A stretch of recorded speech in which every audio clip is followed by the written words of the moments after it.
This extraordinary story began in Egypt more than 3,200 years ago. In the year 1213 BC, on the 18th day of the first month of the season of the flood, grief overwhelmed the Egyptian people.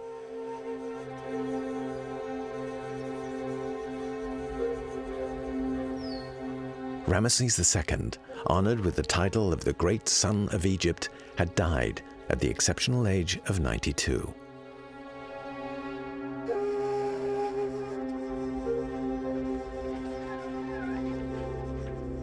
After a prestigious reign lasting 67 years, the pharaoh had joined his father, Ra, the creator of the universe. On the eve of his grandiose burial rites, the whole of Egypt honored the glorious life of this unique sovereign, whose mighty reign was so to influence the subsequent history of his people. For the people of ancient Egypt, it must have been a huge shock when Ramesses II died, because he'd reigned for over 67 years. And for some people, their entire lives, and some others, 2 generations of people, this was the only ruler they knew. So it must be like the world was ending.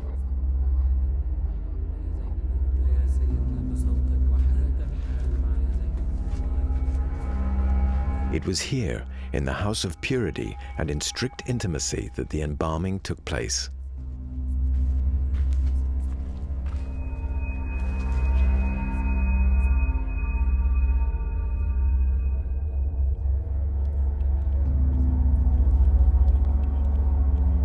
Once the viscera and brain had been removed, the body was dried for 70 days in natron, before being stuffed with plant-based substances and then wrapped in bandages.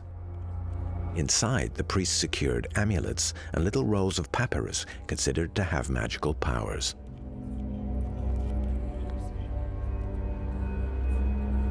This ritual was presided over by Anubis, god of the dead. It was Anubis's duty to preserve the body from putrefaction and to present the defunct before the divine tribunal, sole judge of man's right to survival in the other world. In the kingdom of the just, it was Anubis who reunited the 3 spiritual elements of the personality required to enter the afterlife: the breath of life, matter, and spiritual light.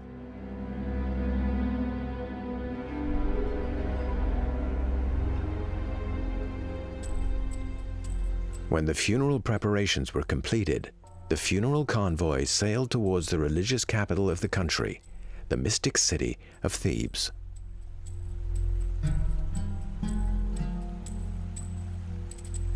The pharaohs of the new kingdom had long established the tradition of burial here, in tombs dug deep into the mountain, abandoning the pyramids of their ancestors. It was on the west bank, where the sun dies each evening, that Ramesses II was soon to be inhumed, in the shadow of a natural pyramid that casts its shadow on the Valley of the Kings.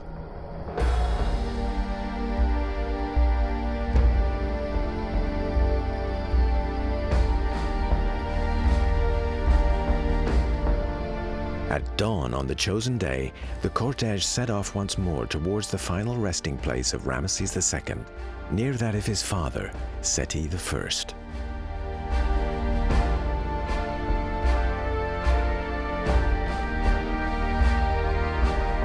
The magic rites and the fantastic funerary arsenal that accompanied him would enable him to drive off demons and to take wing towards the sky beneath the earth, where he would begin a new existence.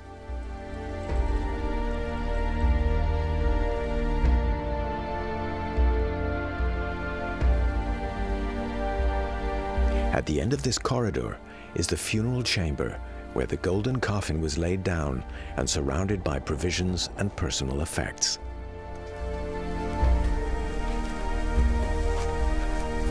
The pictures and the collection of magic formulae painted on the walls were destined to ensure immortality. But the pharaoh could only survive after his death on condition that both the body and the tomb were preserved forever.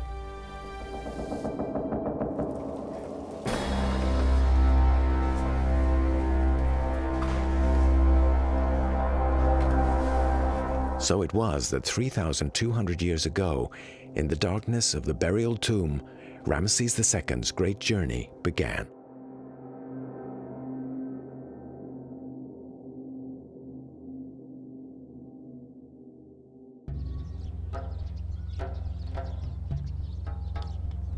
To better understand the Ramesses story following his death, let us return to the west bank of ancient Thebes. The man in the striped pullover is Christian Leblanc. Since 1991, with a team from the French National Research Center, he has been running the archaeological mission that reopened the study of the Ramesseum, or the Castle of a Million Years, and of the tomb itself. Following up every clue and going steadily back in time as they unearth new archaeological layers, they are putting back together day after day the immense puzzle of Ramesses II's story. This tomb was still accessible during the Roman period. Visitors entered it then, even leaving their names. In fact, it was only after the Roman period that there was a long silence. A very long silence, mostly due to the fact that the tomb was entirely filled with sediment after torrential rains that flooded the wadi of the Valley of the Kings.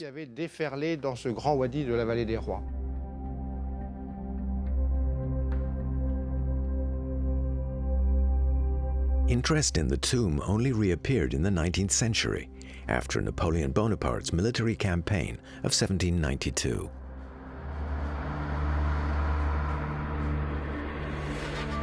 The aim of Napoleon's campaign was twofold: liberate Ottoman Egypt from the domination of the Mamelukes, a militia of liberated slaves, and strengthen the domination of revolutionary France in the eastern Mediterranean, in opposition to royalist Britain. Although the French army failed in this enterprise, the scientific expedition that accompanied it revealed to the world the splendors of the pharaonic civilization.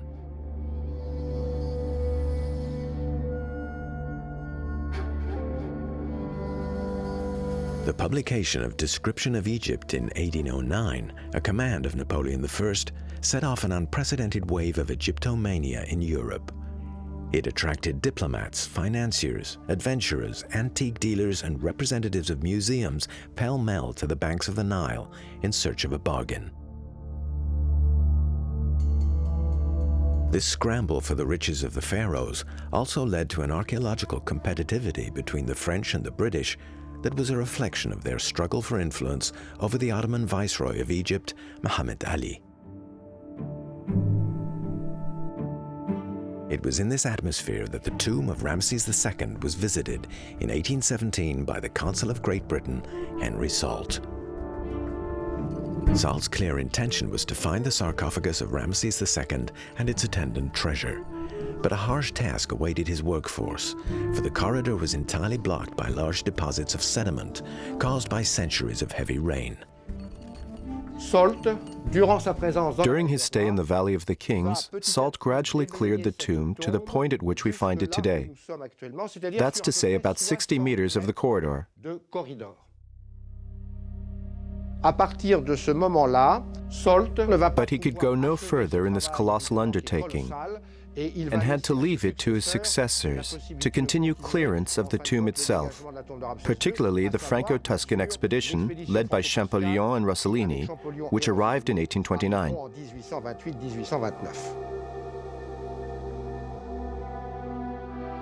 In France, the First Empire had collapsed 15 years previously, and the second restoration of the monarchy had taken place, bringing Charles X to the throne. It was he who financed the scientific expedition to Egypt in collaboration with the Grand Duke of Tuscany. This expedition was led by Jean-François Champollion, recently recognized for discovering the key to the interpretation of hieroglyphs, and Ippolito Rossellini, a young Italian scholar. Both men visited the monuments of Thebes and of the Valley of the Kings, and both spent some time in the tomb of Ramesses II. They had a double objective: to make a record of the numerous hieroglyphs and to reach the famous golden chamber of the pharaoh. Alors, il faut savoir qu'à l'époque de Champollion, It's important to realize that during the time of Champollion and Rossellini, the tomb had seen the effects of further heavy rain since 1817, so that much of Salt's work had to be done again, and sectors cleared that had once more been covered. afin de dégager des secteurs qui avaient déjà été dégagés par Solt. Champollion ne va pas progresser. Champollion did not make an enormous amount of progress. Car c'est un travail considérable vu la hauteur, l'épaisseur. The sediment was too deep, and there was also a problem of time. Il y a le problème de temps. Il faut savoir que His journey was not over, and he had many other things to see on Egyptian territory. Sur le territoire égyptien, ce qui He was veut dire unable qu'il to n'aura pas completely clear the finalement tomb. la possibilité de dégager intégralement la tombe de Ramsès II. It would have to wait until subsequent expeditions, especially that of Lepsius, who would come to Thebes in the Valley of the Kings 15 years later. Également à Thèbes et se rendra dans la vallée des rois.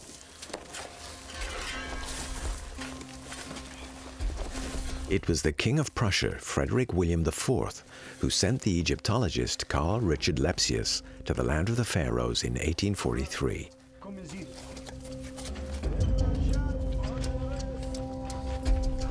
Lepsius was a Prussian scholar, a linguist, and a pioneer in the new field of photography. He was one of the first to see the importance of saving the pharaonic heritage. Following in the footsteps of Champollion and Rossellini, he began in 1844 to explore the tomb of Ramesses II.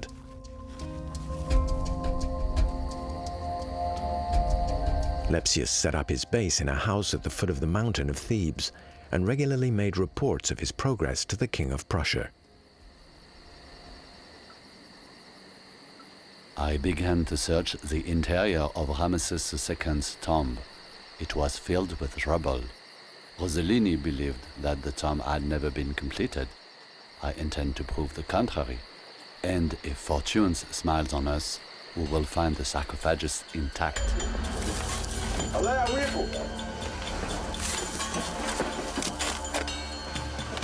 But the difficulties of Carl Richard Lepsius were far from over.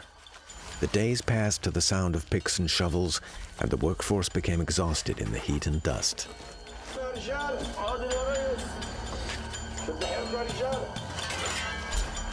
The clearing process was considerable and the terrain uncertain.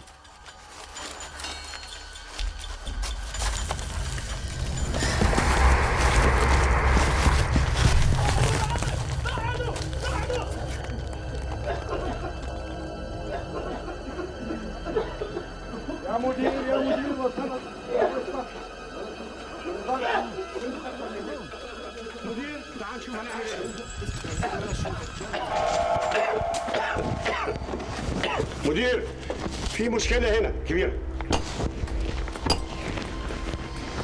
مش عارف ليه Lepsius found it impossible to continue clearing the original corridor and ordered his workers to dig a collateral passage where the sediment layer seemed less dense. احفظوا هنا حاضر مدير يا ولد تعالوا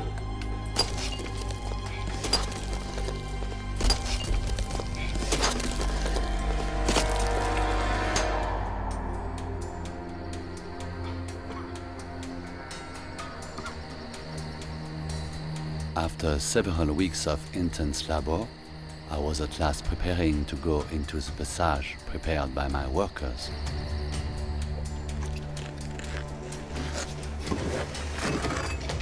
Crawling through the rubble, Lepsius slowly progressed towards the end of the tomb. Would the Prussians succeed where Soult and Champollion had failed?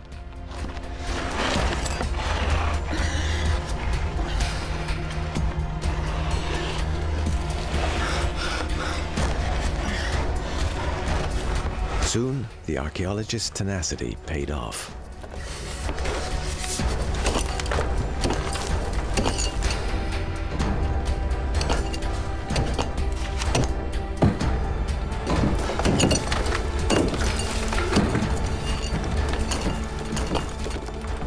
He finally reached the burial chamber with the secret hope that his reputation would now be made.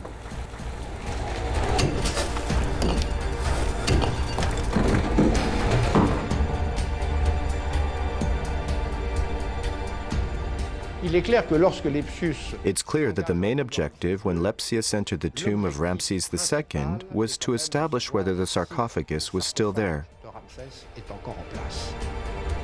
But the golden chamber had been ransacked, and the mummy of Ramses II was no longer to be found. In 1845, by reaching the famous burial chamber of Ramses II, so long sought after by his predecessors, Carl Richard Lepsius put an end to the hopes of the gold seekers. He also left the important legacy of a detailed map.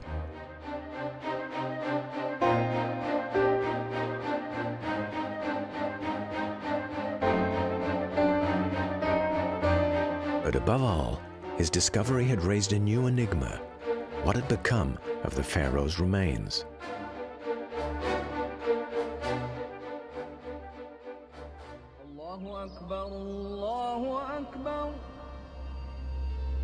Almost 40 years had passed since Lepsius's discovery.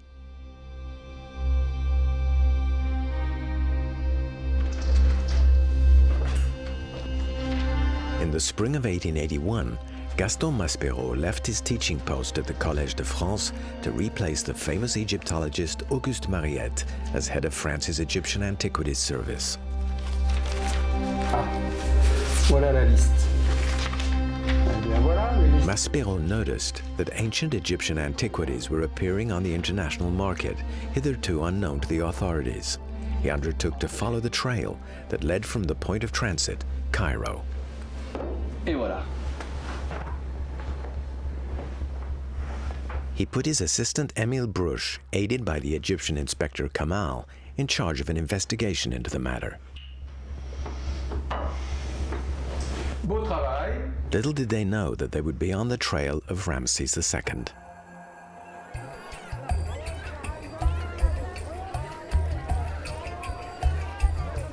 One of the distribution points of the smuggling ring they uncovered was Luxor, the modern name for Thebes. With the development of Egyptology, this peaceful little town had become a fashionable resort and its economy had flourished.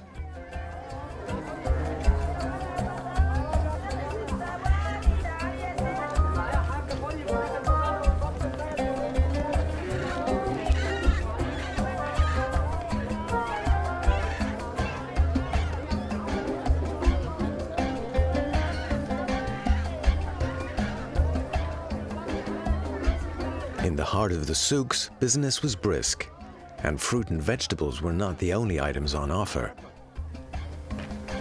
Away from the main streets, other buyers and sellers were deep in negotiation.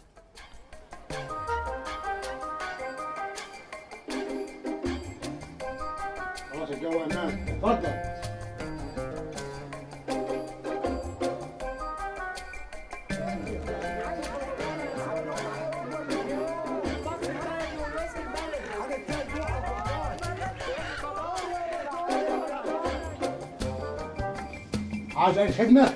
خلص المدام الأول. خلص المدام الأول. اتمنى ليه؟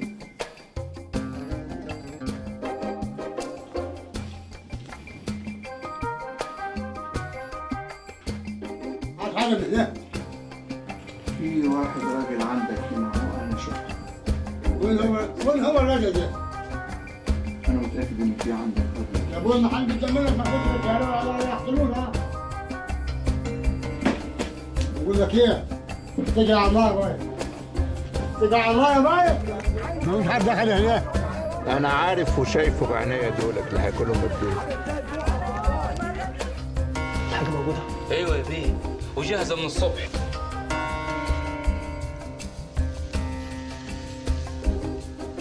امسك يا بيه. بكام ده؟ 100 جنيه. 100 جنيه؟ ليه؟ والله يا بيه هو ده ثمنها. بكام ده؟ 100 جنيه يا بيه. 100 جنيه؟ ليه؟ كتير. والله يا بيه هو ده ثمنها. كتير. مش كتير عليك يا بيه. ليه شايفني عين من عيال الأقصر؟ خلاص. خلاص هدفع فيها 60. 75. 75 والله يسهل لنا ويسهل لك. ها.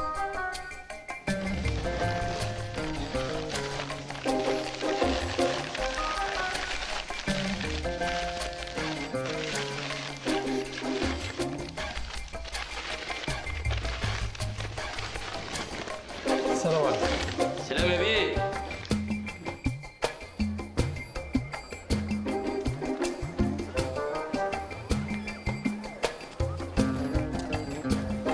In this way, Inspector Kamal intercepted several items before they were sent on to Cairo, and from there to the mantelpiece of some rich European collector.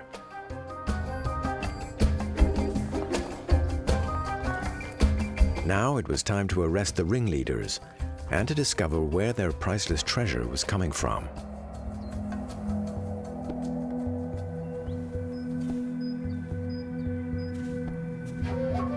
This is the man they accused, Ahmed Abd Rasoul. The investigation overseen by Gaston Maspero and vigorously carried out by the local authorities quickly led to the arrest of Ahmed. But the complexity of relations between the colonial authorities and the Egyptians caused the investigation to become politicized, and numerous witnesses stepped forward in defense of the accused. After several weeks of questioning, the young man was freed while further evidence was sought. In June 1881, Ahmed returned home to his village, Gorna, which lies at the foot of the Theban mountain.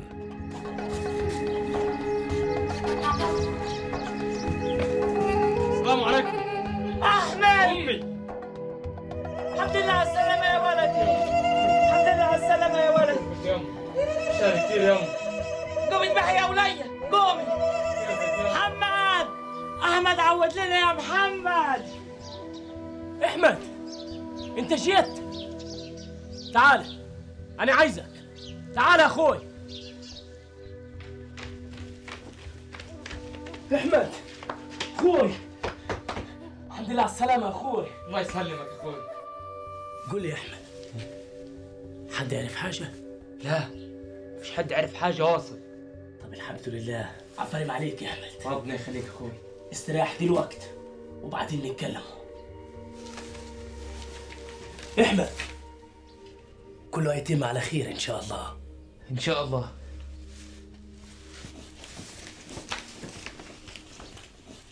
Mohammed, Ahmed's older brother, thought that their worries were over, but the police were hoping that Ahmed would make a false move. بقول لك إيه؟ محتاجين قرشين. منبيع حاجة من اللي عندنا. لا، هتضطر فوق دماغتنا. الحاجة اللي عندنا دي هنسلمها للحكومة ونخلص. يا جدع أنت، بقول لك حبسوني شهرين وبعدين طلعوني. ما فيش خطر علينا. أخوك عنده حق، ما فيش حاجة عليكم. لا، أنا عارف أسوي إيه عاد. يا مراريك يا فندية، غور غور.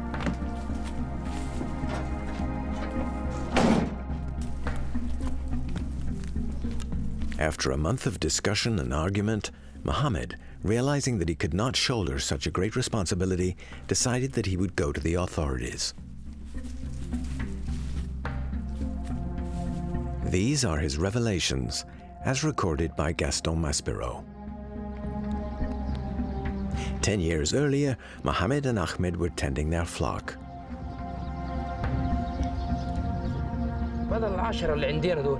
The two young men were making plans for the future when suddenly they noticed one of their goats had strayed.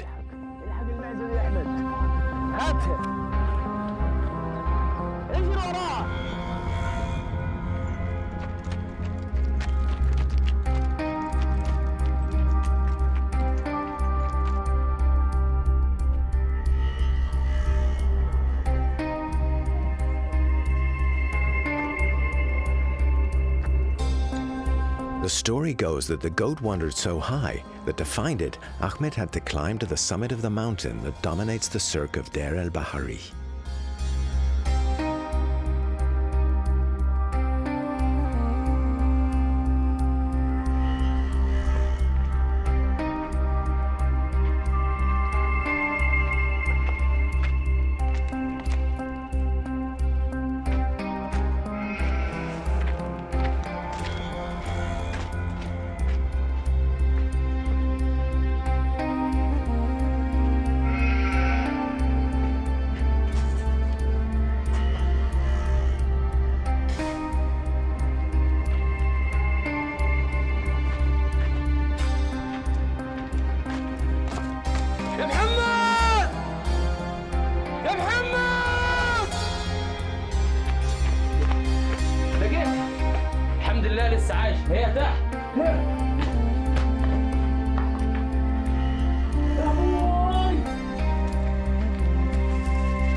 بالك يا احمد، خد بالك يا اخوي.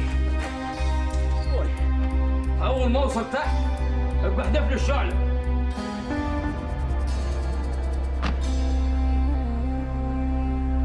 ايوه يا اخوي انا وصلت، احدف لي الشعله.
دهب،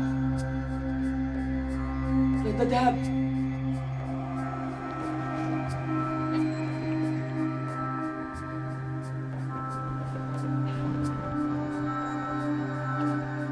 ورق ده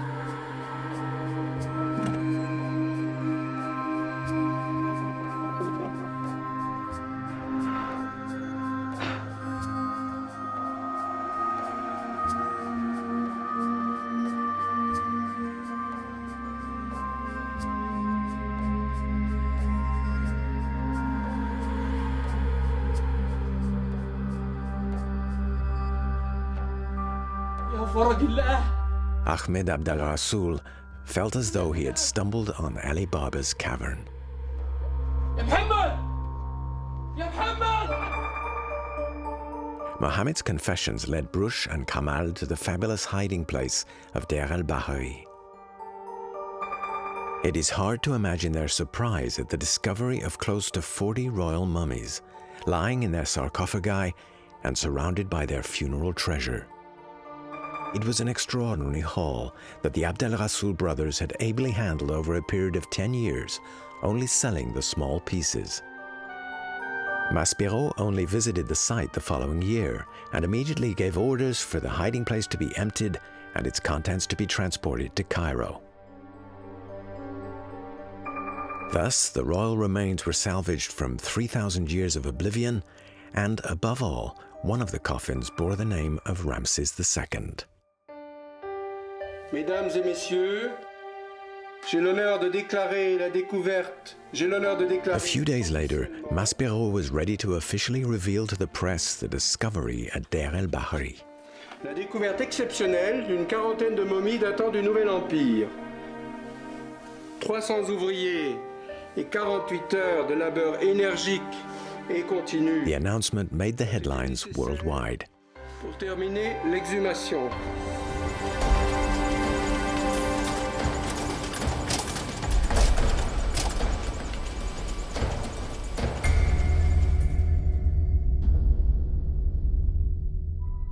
From that moment, the Abd al-Rasul family became famous.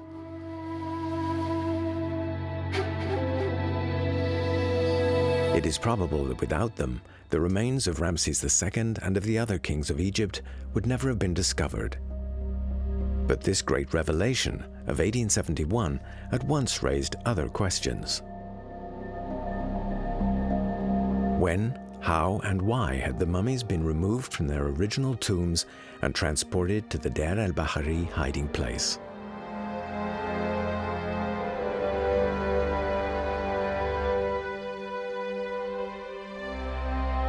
Furthermore, was the mummy contained in the sarcophagus bearing the name of Ramesses II really him?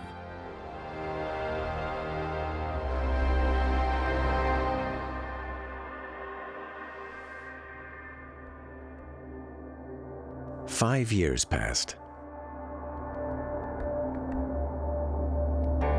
The royal remains and funerary objects had been transferred to the Boulak Museum in the Cairo suburbs for further examination. Not convinced by the inscriptions on the wooden coffin, the Khedive of Egypt, Mohammed Pasha Tufik, wanted to prove the identity of its contents. He gave orders to remove the pharaoh's bandages. The ceremony took place under Maspero's supervision on the 1st of June 1886 at 9 o'clock in the morning, in the presence of all the dignitaries of the realm.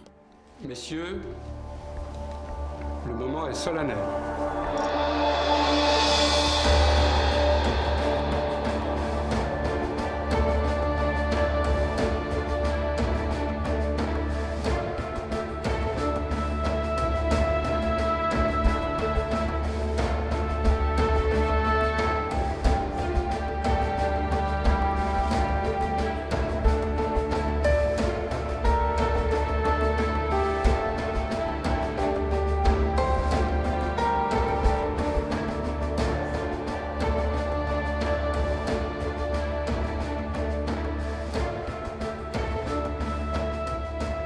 There was great emotion when the illustrious face was revealed for the first time.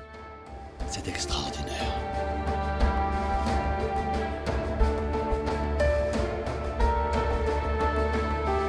It only took the experts a few moments to remove the rough cloth winding sheet that had been applied at some date following the original burial and attached with wide strips of red linen.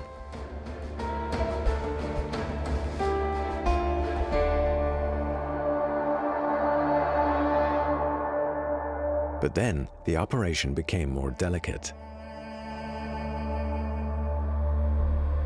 Very little of the original bandage remained, and what was left was like fine muslin.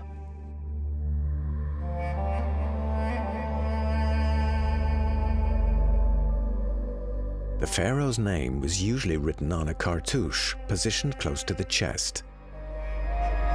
Spiro was about to reveal it. Ça devait bien finir par arriver, on n'a pas d'espace pour travailler. Un minimum de place, mon Dieu. Ne prenez pas de notes.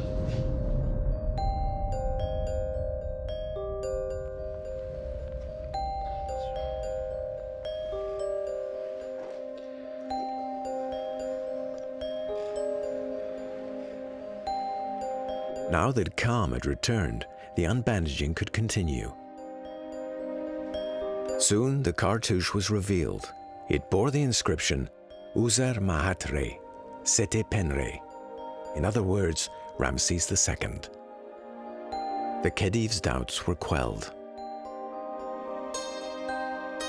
Votre Altesse, Messieurs, j'ai l'honneur de vous... The mummy in the sarcophagus bearing the name of Ramesses II was indeed that of the famous pharaoh. Moreover, the inscriptions on the sarcophagus explained why the mummy had been moved to the hiding place far from the original tomb. It all went back far into antiquity.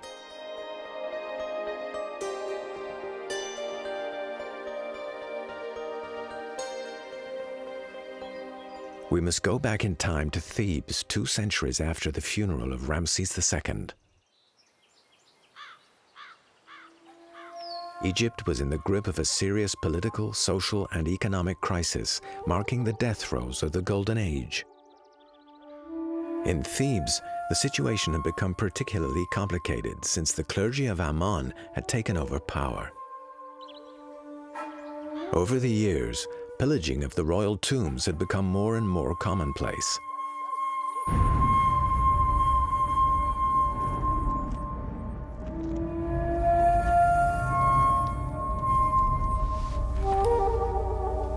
And between 979 and 960 BC, the priest-king of Thebes, Pinegem I, decided to put an end to the violation of the royal sepulchres and to move whatever remains were left to a secret hiding place.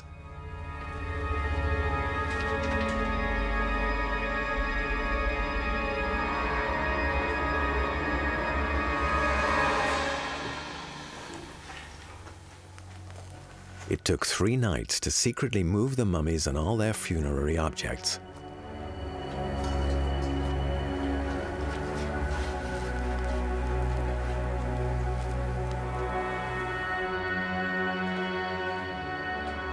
So it was about 3,000 years ago that the remains of Ramses II were concealed in the hiding place of Deir el-Bahari.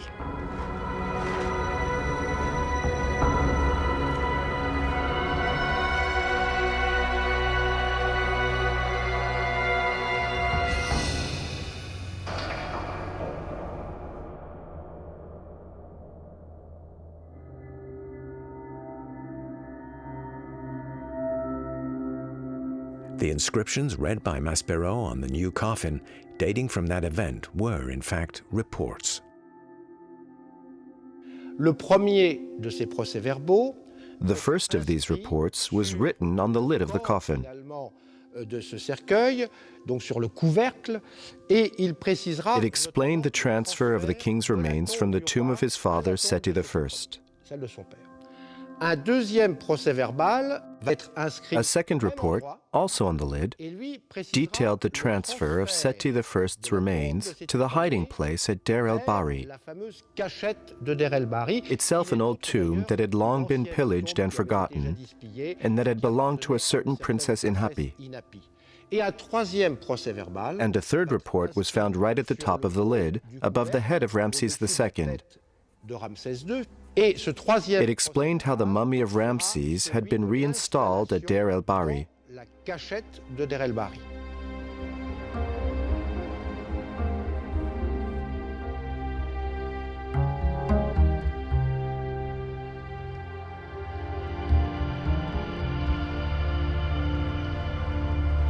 About 15 years had passed since the identification of Ramses II's mummy. It was now the beginning of the 20th century, and the remains of the pharaoh had become an international attraction. They were moved from the Boulak Museum to the newly opened Egyptian Museum, close to the famous pyramids at Giza, where Ramesses II was put on exhibit in 1902.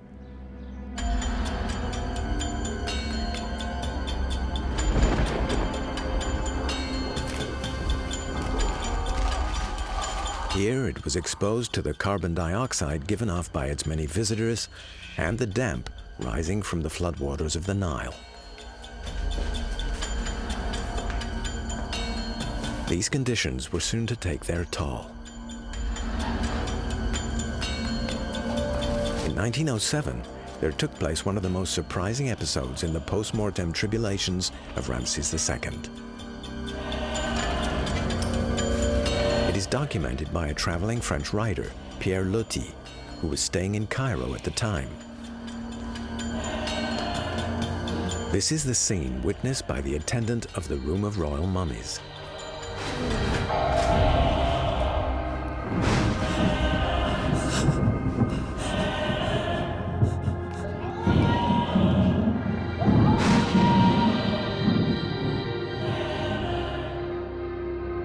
The arm of Ramses II, once so powerful, had been unable to resist the mechanical laws of organic matter.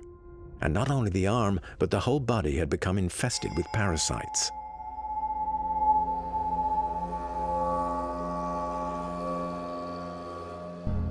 At Pierre Loti's instigation, the mummy was given a mercury steam bath to disinfect it.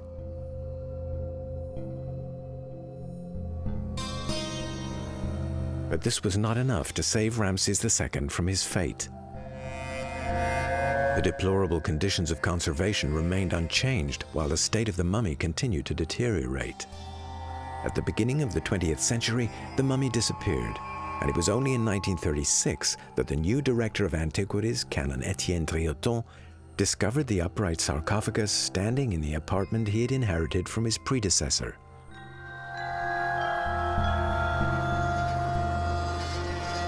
In the middle of the 1970s, the Egyptian Antiquities Council once more decided to exhibit the royal mummies. Under the powerful lights, the mummy of Ramses II, still under attack from the parasites, threatened to collapse altogether. Something had to be done at once. At this point, Christiane de Roche-Noblecourt, the first woman archaeologist to lead a dig in Egypt, came on the scene. As head curator of the Egyptian Antiquities Department at the Louvre Museum, she undertook to organize in 1976 a Ramesses II exhibition at the Grand Palais Museum in Paris. She intended to use this opportunity to do everything possible to save the pharaoh's remains from destruction. As the mummy seemed to be under attack from something yet to be identified, I wanted to get it over to Europe, if possible to where I could take care of it.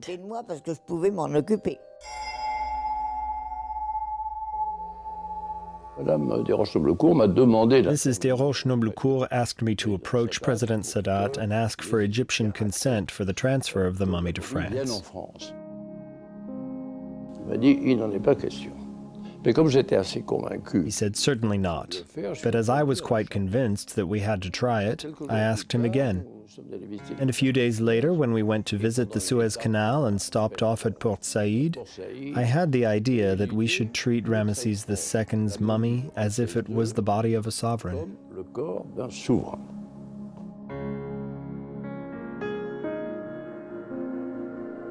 I don't know what Sadat imagined, but he was a sufficiently intelligent man to say to himself, if I allow the body of Ramses to be transported to Europe, it will add prestige to my reign. Because basically, when he accepted, it wasn't simply to show that he respected a mummy or one of his ancestors. He couldn't have cared less.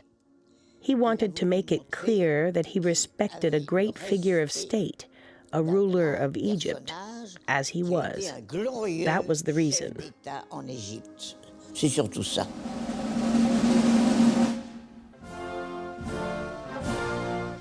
On September 26, 1976, Ramses landed at Le Bourget aboard a French Army Transal and was welcomed with the honor of a head of state.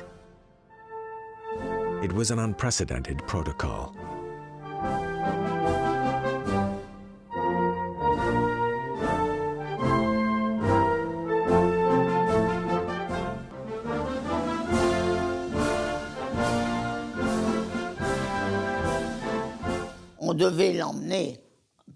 We had to cross Paris with him.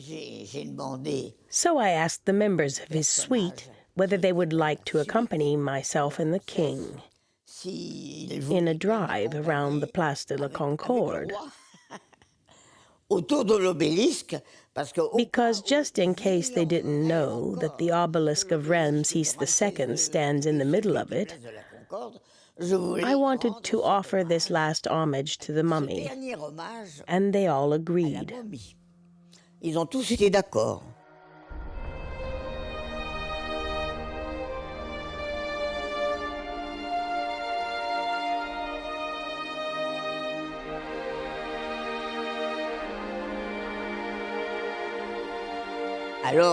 So a place was prepared for him at the Musée de l'Homme, which wasn't easy, because it's quite a business to get the mummy of a royal pharaoh accepted at the Musée de l'Homme. But I finally succeeded.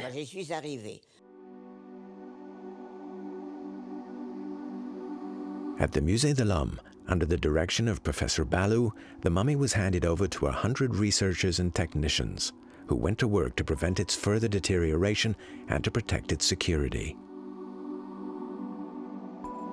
It was a heavy program.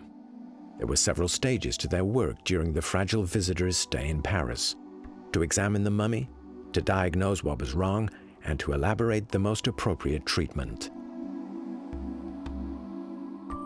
Study of the mummy also made it possible to note his physical characteristics.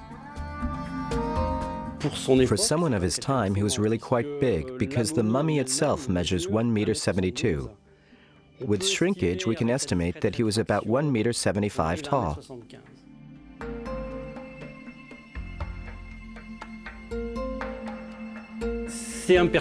He is obviously of Mediterranean type and was certainly white, more likely than not suntanned with white hair. So this is an old man with white hair. Another question that has been much debated: how old was Ramses when he died? Egyptologists tell us that 92 was an exceptional age. At the time, a baby had a 1 in 4 or 1 in 5 chance of reaching 20. Finally, the medical imaging technology available at the time was used to diagnose pathologies present and to identify the cause of death. He had the classic pathologies of an old man. Did he die of an infection or of septicemia? Why not? But we can't prove it. So we have to stop there. I think that he died of old age. It's a strong argument considering what an old person suffers on a daily basis.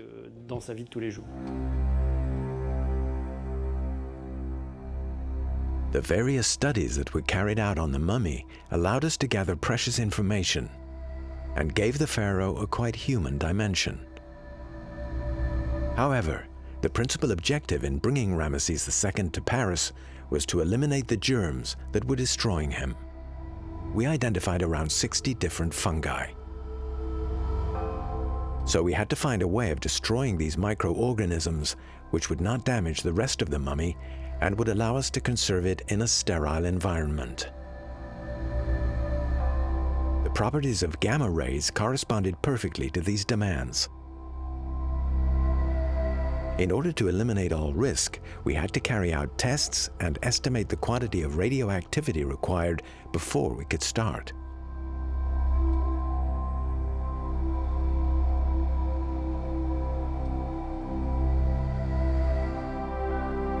At the cryptogamy department of the Musée de l'Homme in Paris, several fungi were taken as samples from the mummy.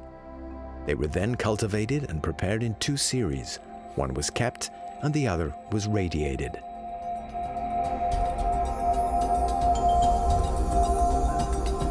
As the results of the experiment corresponded to predictions, the dose of radioactivity required for the mummy of Ramesses II was now established. What's more, the penetrating capacity of the gamma rays made it possible to treat the mummy once inside the exhibition case being prepared for its return to Egypt. The mummy and sarcophagus were placed inside the acrylic resin Altuglass case, which in turn was enclosed in a supple but hermetic isolation unit. This unit, which resembled a glove box, would make it possible on arrival at the Cairo Museum to remove the packing in a sterile environment and avoid recontaminating the mummy once it had been through the radioactive chamber. On the morning of May 6, 1977, a motorcycle escort, followed by the Marine Nationale truck bearing the royal remains, crossed Paris on its way to the Saclay Center of Nuclear Studies, where the same cobalt-60 sources as in Grenoble were waiting.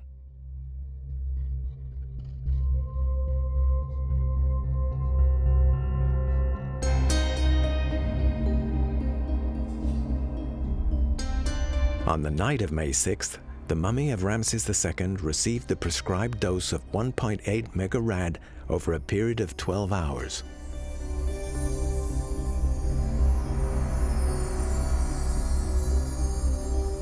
The dosimeter inside the case confirmed the exactitude of the dose to within 10%.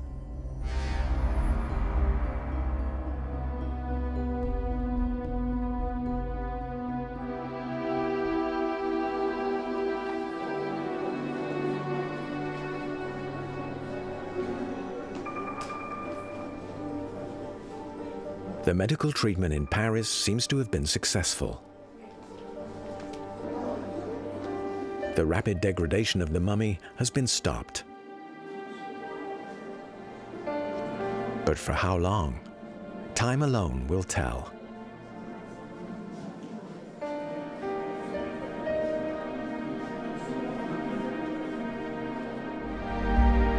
Ramesses was a king made God. He did everything to ensure that his body and his name should belong to eternity.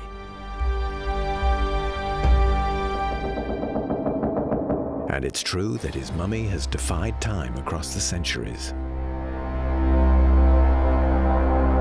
His tomb has lost much of its past splendor. 3,200 years have obliterated much of the decor. But something of the image so dear to the ancient Egyptians remains. At the time of the pharaohs, any work of art was considered a living being, and its creator was called He Who Makes Live. To create a picture or to engrave a name was to freeze the essence of reality for time everlasting.